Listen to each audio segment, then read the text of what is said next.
You know, Charlie, who thought that Trump should be referred for criminal prosecution for his role in the January 6th insurrection, who was really the first person to publicly refer Donald Trump for prosecution for his role, who should be an enthusiastic defender of Judge Chutkan and Jack Smith in the Department of Justice, and an enthusiastic referee of the threats of violence. The person who Mitt Romney says believed that the impeachment case was nailed, that they nailed Trump. His name is Mitch McConnell. Joe Biden just gave him a public relations lifeline by giving him a clean bill of health. Mitch McConnell gets a lot of grace from people who refuse to become what the other side is. You and I have had a lot of conversations praying and hoping for the best for his health. But Mitch McConnell sees the Trump story not too differently from the way you and I do.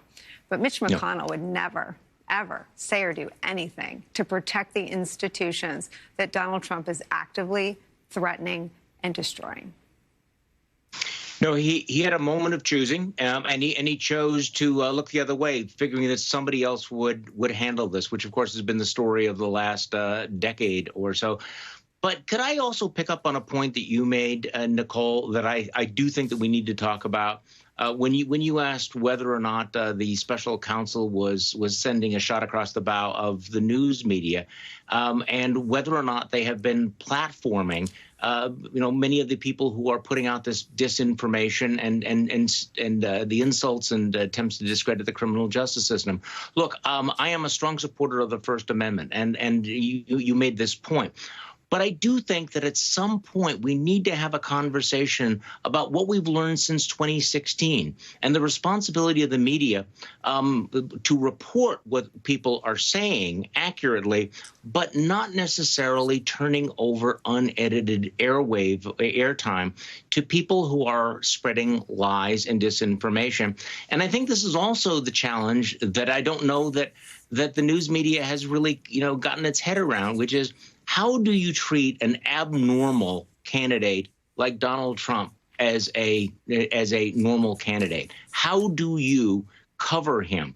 Do you give him a platform to put out this kind of information? Because if we are concerned about tainting the jury pool, putting out signals to people who might act violently, what is then the responsibility of the people who control the airwaves to not amplify that unnecessarily? And I'm not suggesting that there's an easy answer to this, because, we had the debate around the CNN town hall, and, the folks at CNN said, well, we have to cover him. He's newsworthy. And that, of course, was true. But do you need to platform him in that particular way? That's also a moment of choosing.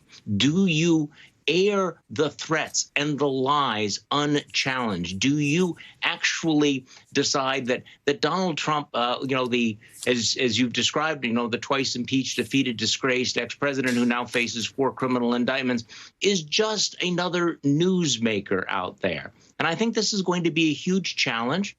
And I think that the news media failed horribly back in 2016. And the question is whether they've learned anything for 2024.